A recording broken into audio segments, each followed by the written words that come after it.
ETF index mutual funds నేర్చుకుని stock మార్కెట్లో రాణించాలనుకుంటున్నారా? వెంటనే ఈ నెంబర్కి కాల్ చేయండి.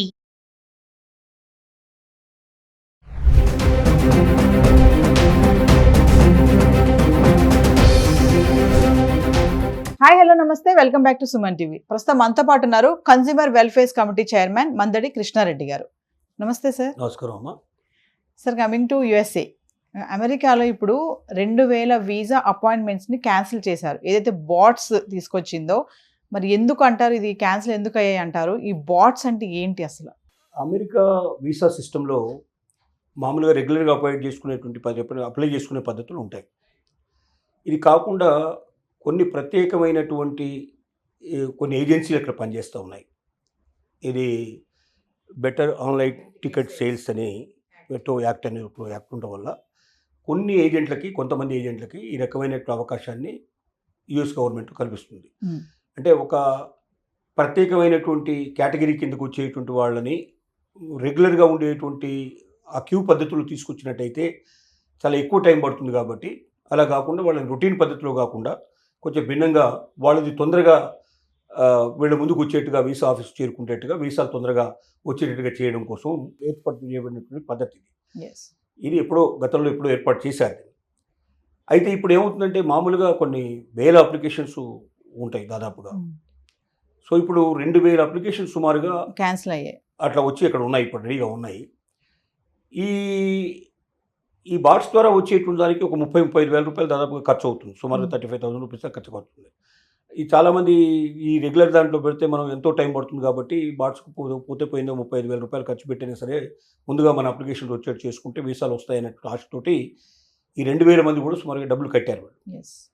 అయితే ఈ మధ్యకాలంలో ఈ బాట్స్లో ఎలాంటివి రావాలంటే ప్రత్యేకమైన పరిస్థితుల్లో ఉండేటువంటివి. అంటే వాళ్ళకి ఏదైనా సపోజు అమెరికాలో ఉండేటువంటి కొన్ని కార్యాలయాలు మాకు అర్జెంటుగా ఎమర్జెన్సీ ఉంది కాబట్టి వీళ్ళ రెగ్యులర్ సిస్టంలో కాకుండా మాకు ఇమీడియట్గా సప్లై చేయండి, మాకు ఎంప్లాయీస్ని తెచ్చిపెట్టండి అని చెప్పడం కానీ, లేకపోతే ఏదైనా ఒక ప్రత్యేకత వ్యక్తుల్లో ఉన్నటువంటి వ్యక్తులు ఎవరైనా ఉంటే ఆ వ్యక్తులు దేశానికి ఉపయోగపడతారు అనుకున్నప్పుడు అలాంటి వాళ్ళని తీసుకురావడానికి కానీ, అంటే కొన్ని నిర్దిష్టమైనటువంటి పనుల కోసం మాత్రమే అలాంటి వీసా యొక్క అప్లికేషన్స్ తొందరగా తీర్చే అవకాశం ఈ బాట్స్కి ఉంటుంది. కానీ బాట్స్ చేసిన పని ఏంటంటే, ఈ ఏజెన్సీలు అలా కాకుండా ఏ ప్రత్యేకత లేకపోయినా మామూలుగా రెగ్యులర్గా ఉండే అప్లికేషన్లు కూడా 35,000 తీసేసుకొని వాడు అప్లికేషన్ తీసుకొచ్చి దీంట్లో పెట్టడం మొదలుపెట్టారు. అంటే ఈ 2,000 అప్లికేషన్స్లో కూడా అలాంటి పొరపాట్లన్నీ కనబడ్డాయి.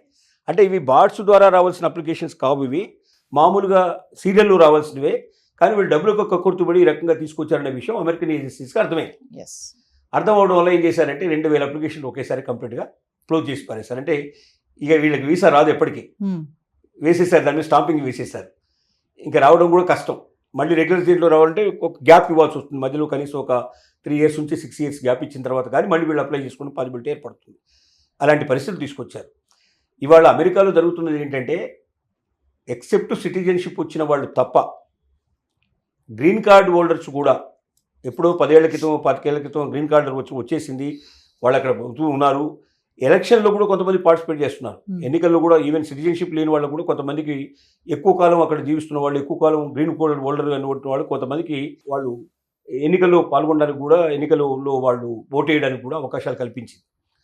అలాగే అక్కడ అన్నీ ఎంజాయ్ చేస్తున్నారు వాళ్ళు యాజ్ వాళ్ళు అమెరికన్స్గానే ట్రీట్ చేయబడుతున్నారు ఒక రకంగా చెప్పాలంటే.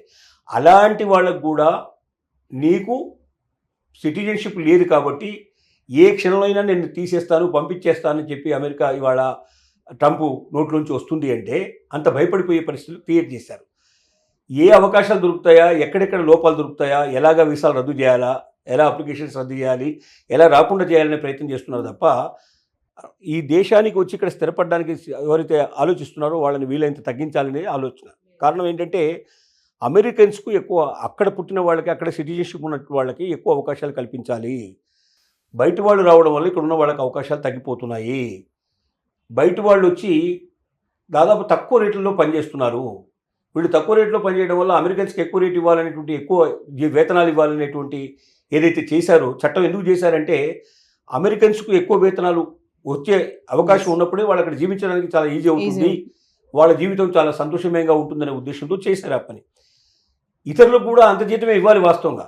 అట్లా ఇప్పుడు చట్టాలు ఉన్నాయి. ఎవరు ఏ దేశస్తులు వచ్చినా అంత జీతం ఇస్తున్నట్టుగా కంపల్సరీగా చూపించాలి. ఏం చేస్తున్నారు, పేపర్ మీద అంత జీతం చూపిస్తున్నారు, వాడి చేతికి మాత్రం ఏ 5వ వంతు 6వ వంతు వాడి చేతిలో పెడుతున్నారు. అయినా ఎందుకు సంతోషపడుతున్నారు మన వాళ్ళు అంటే, వాడు బతకడానికి అది అవకాశం కల్పిస్తుంది చాలు అనేటువంటి ఉద్దేశంతో వాళ్ళు పనిచేస్తూ ఉన్నారు. దీనివల్ల అమెరికన్ సిటిజన్స్కు ఉద్యోగాలు దొరకడం లేదు.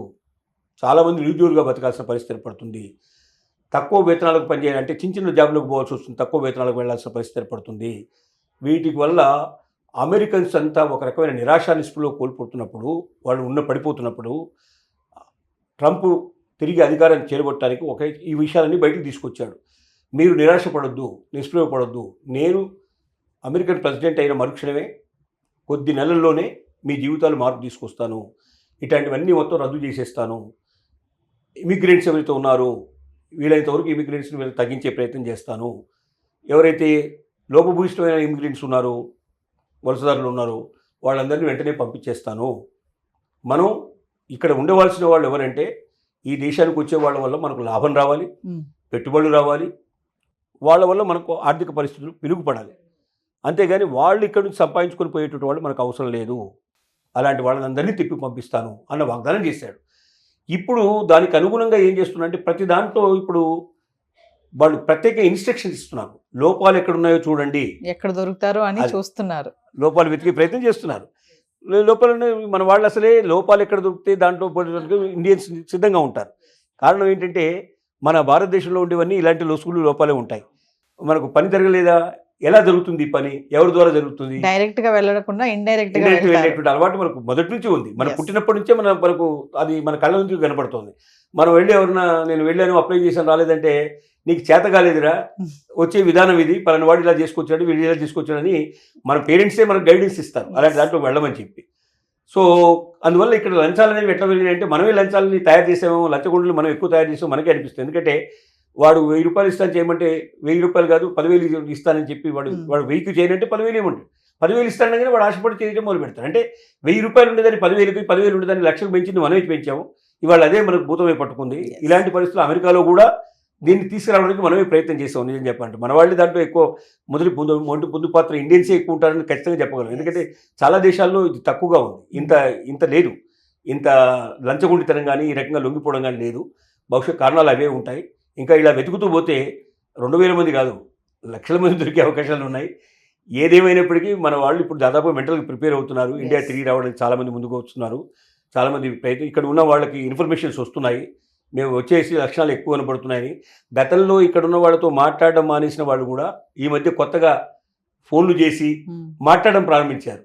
అంటే ఇంకా మేము అమెరికాలో సెటిల్ అయిపోయాం, మనకు ఇండియాతో మనకేం పని, అయినా వాడితో మాట్లాడితే అది తెచ్చుకోమంటే ఇది తీసుకురమ్మంటారు, అది పంపించమంటే ఇది పంపించమంటారు, ఏదైనా అనవసరంగా అప్లికేషన్స్లోకి వెళ్లాల్సి వస్తుంది, అందువల్ల వాళ్ళని కట్ చేసి పారేద్దామని చెప్పి వీళ్ళందరినీ కట్ చేశారు.